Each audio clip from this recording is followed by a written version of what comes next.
ভাবুন তো, ৩ বছর পর নিজের বাড়ির দরজা খুললেন আর দেখলেন বাড়ির মালিক আপনি নন, মালিক হয়ে গেছে শত শত কবুতর। ঠিক এমন ঘটনাই ঘটেছিল রাশিয়ার এক ব্যক্তির সঙ্গে, যা পরে সোশ্যাল মিডিয়ায় ব্যাপক ভাইরাল হয়।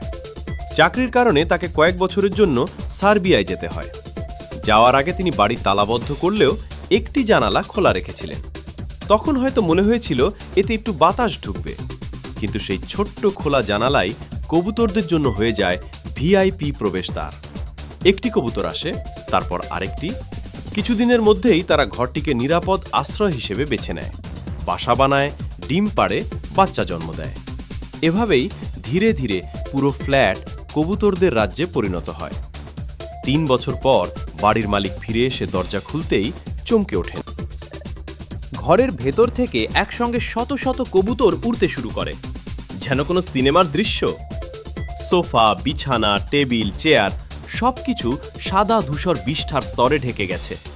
কোথাও বসার জায়গা নেই, এমনকি অনেক আসবাবপত্র চেনারও উপায় ছিল না। ভাইরাল ভিডিওতে দেখা যায় কবুতরের সংখ্যা এত বেশি ছিল যে দরজা খোলার পর কয়েক মিনিট ধরে তারা উড়তেই থাকে। পুরো ঘর জুড়ে পালক, ধুলো আর ডানার শব্দ। অনেক দর্শক মজা করে মন্তব্য করেন, লোকটা নিজের বাড়িতে নয়, কবুতরদের রাজধানীতে ফিরে এসেছে। বিশেষজ্ঞদের মতে, কবুতররা যদি কোনো জায়গাকে নিরাপদ মনে করে তাহলে খুব দ্রুত সেখানে বংশ বিস্তার করে। আর ৩ বছর ধরে কেউ না থাকায় পুরো অ্যাপার্টমেন্টটাই তাদের জন্য আদর্শ বাসস্থানে পরিণত হয়েছিল। শেষ পর্যন্ত লোকটিকে ঘর পরিষ্কার করতে কয়েকদিন সময় লাগে, আর ক্ষতিগ্রস্ত আসবাবপত্রের জন্য গুনতে হয় মোটা অঙ্কের টাকা।